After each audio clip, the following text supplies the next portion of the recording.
Well, it's been a quiet week in Lake Wobegon, Minnesota, my hometown. Out there on the edge of the prairie, suddenly the world has turned, and now there's this great profusion of flowers. We've had warm weather up in the 70s, and the magnolias are blooming, and the daffodils, and the tulips, and the crocuses, and the wild ginger, and all of it, this great profusion of flowers, this extravagance of beauty in our midst. We who were brought up to make do with little, what do we do now when we have way too much? We should be dancing in the streets. We should be throwing flowers at each other. We just were not brought up to make a show of ourselves, that's all. So we sit and look at it, and we take deep breaths. We're suspicious of people who go overboard. It's just who we are. We're northern people. Every year, winter makes serious attempts to kill us, and this is not lost on us. So we view with suspicion people that came from us, like the Burger Boy. The Burger Boy played rock and roll tuba. He was one of the best rock and roll electric tuba players anywhere, and he came from, he liked to play tuba in the marching band, and he put flower petals in the horn, and when he blew good and loud, they flew out. It just was extravagant. We tried to look the other way. There he was. His parents were embarrassed. They couldn't believe that he was their real son. Because it does happen. You have to make love at exactly the right time. God has all the souls in a chute up in heaven. And you have to be there right at the right moment to get the one who's intended for you. And God does have a sense of humor, we know this, and sometimes he likes to mix things up, and so he gives you somebody else's kid. And this seemed to be the case with the Burger Boy. He went away and he joined a band called the Brass Monkeys, and they had some big hits, and they came back to Lake Wobegon to make a video, and they enlisted 800 Wobegonians to put on the red and the white and the blue caps and form a living flag there on Main Street with the tops of their heads, the stars and the stripes they formed.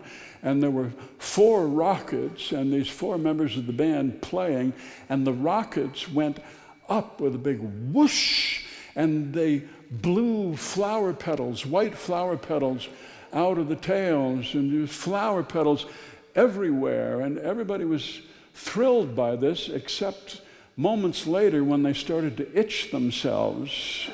In order to make all these petals white, they had treated them with a chemical which is not supposed to come in contact with the human skin, and nobody had thought about this, and everybody's scratching everywhere, and the more you scratch, the worse it gets, and they never forgave that boy. He just went away. People stayed indoors mostly for the next 2 weeks so that they could scratch with impunity,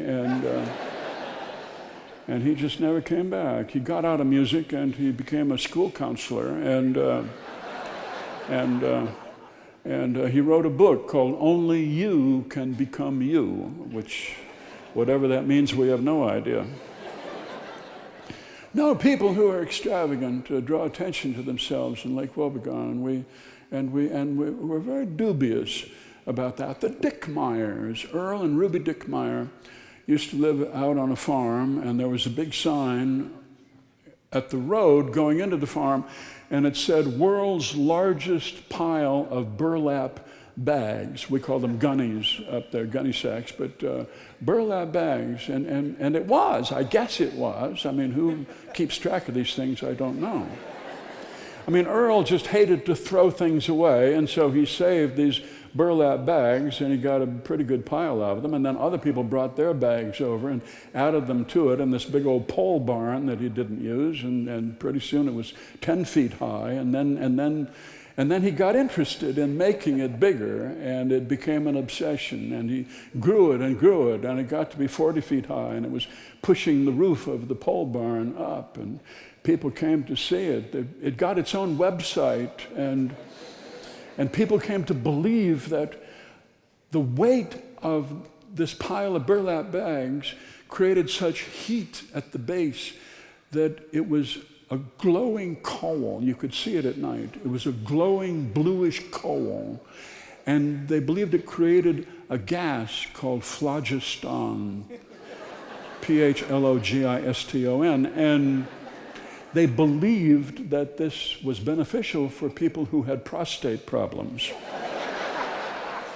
And so there were men, old men, who came, and they brought camp chairs, and they would reach a shovel in way in there and get out some charred material, and they'd put it on their camp chair, and they would sit on it. Usually they were dressed, sometimes not, but it was an embarrassment in our town. It was nothing we cared to be known for, and everybody was very thankful when finally the whole thing just caught fire and it burned to pieces. But they already were working, the Dickmeyers, on the world's largest ball of baggies. Where they got this idea, I don't know, but they must have started small, and already they were building it when the burlap bag pile was there, and when they showed it to people, it was 4 feet in diameter, all baggies glued together, and they had collection boxes in public schools for miles around. Recycle your baggies, and kids did, and they went picked them up every week, and they brought them, and they worked on this thing, and it got bigger and bigger and bigger. And Ruby Dickmeyer said that when the sun struck the ball of baggies, it was like a crystal ball, and there were interesting rays and shapes and shadows in there. And her sister had come, and she had read the future looking at the ball of baggies. And she could not tell anybody what she learned because it would just terrify you if she told you. Well, this is the same sister who saw a vision of the Blessed Virgin many years ago down in the gravel pit. And the Virgin spoke to her. And so pilgrims came, and they made an altar there in the gravel pit, and they put candles on a wheelbarrow and so on, and they were praying and saying the rosary and drew more and more people. And finally the bishop had to put an end to it, and he told her to stop talking about this, and he demanded that she tell him what the Virgin had told her. And she didn't want to, but finally she did. The Virgin had told her, only you can prevent forest fires.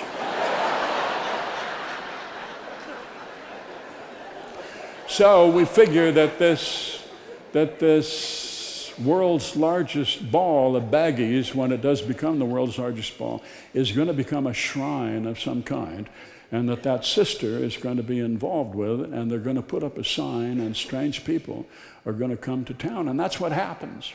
That's what happens when you try to be bigger than who you are. No, we don't go for that in our town. We want our children to learn to get along and to mingle with others and to merge and to be good in groups. That's what we want, and not to stand out. It's dangerous to stand out. And don't I know it right now? I mean, here I am. What am I talking about? No, Maureen, the church secretary down at the Lutheran Church, she has had big ideas about being a singer, about being a star. Ever since she was young, she was in every talent show in town, and she sang better than anybody else, and nobody else wanted to sing after her. And people kept telling her how good she was. You're as good as Julie London. You are. You're as good as Peggy King. No, of course you. Jody James. You're better than she is. No. So she got this idea that she was. She sang "You'll Never Walk Alone." That was her big number. When you walk through the night, hold your head up high. Through the dark, I should say. Either one. And that was her big number. She really did something with that song. She went off to Concordia College to study music, but of course in a Lutheran college, they don't groom their singers to become big stars. They groom them to blend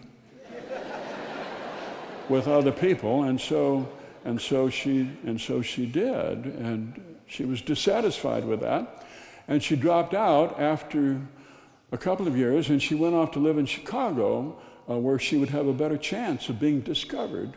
And she went there to live with her sister and sister's husband, who was in television. And Maureen got some work in Chicago. She worked industrial shows, and she worked supermarket openings, and she opened for other singers in clubs, and she sang at a lot of weddings. She sang at many, many weddings.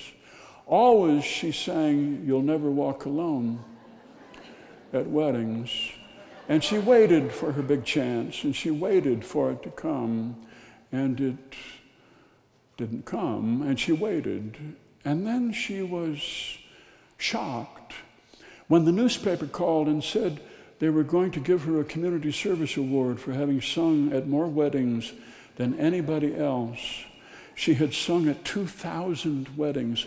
She had sung "You'll Never Walk Alone" 2,000 times, and this was a national record so far as anybody knew. She was horrified. And she left Chicago and she came to Lake Wobegon, and she found this part-time job as a church secretary, part-time, and she works full-time. I mean, everybody knows that. $15,000 a year, and she was so ticked off when Pastor Liz got a raise this last week, and she did not. She, Maureen, who mans the place, and somebody calls and their dad's in the hospital for a colon operation, what do? I mean, you have to go. You have to help. Somebody wants to know where to bring the potato salad, for the picnic. You got to wait and help them out, and people have all sorts of questions, and she's busy all the time. She never gets recognized for what she does. It just grinds her butt, the way she is taken for granted. She was at this baptism the other Sunday morning before the church service, and they were baptizing this little boy whose name was Wally, spelled Wallye. Can you baptize a child whose name is misspelled? She was wondering about that, but wasn't her place to say anything. The child screamed nonstop from beginning and protesting, and there she was. And then came the church service. She's expected to attend. She's not paid for that, but she's there, and she sits up in the choir balcony. Pastor Liz was preaching, and she was preaching on the book of Job, and she was preaching about Job, who was plagued and suffering boils, and his family had died, and he was in great distress, and his friends came and visited him, Zophar and Bildad and the other guy, what was his name, Eliphaz, and they came in to comfort him with their theology, and they were so smug that God could not bear to listen to their smug answers to Job's honest grief. Pastor Liz said that God would rather honest skepticism, honest disbelief to easy piety. God is not worshiped in platitudes. We don't need to find answers. We just need to find God, that's all. And she paused, amen, and she paused to let this sink in. And Tibby Markland, the organist up in the loft, thought this was the end of the sermon. And she had been working on a crossword puzzle, and she panicked, and she dropped her pencil, and she reached down to get it, and she lost her balance, and she stepped on a pedal, and it sounded like a hippopotamus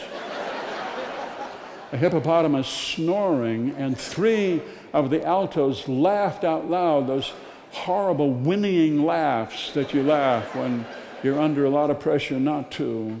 And Maureen got the hiccups, and they were big hiccups, and it sounded like somebody dropping a fork on the floor. And she got up in her high heels with the cleats, and she walked the length of the choir loft, click, click, click, click, click, and everybody could hear it all through the church. She walked, click, click, click, down the stairs and out the door into the entry hall, click, click, click, click. And as she walked, she could hear that song. It was the tempo of her big number. She could hear it all around her.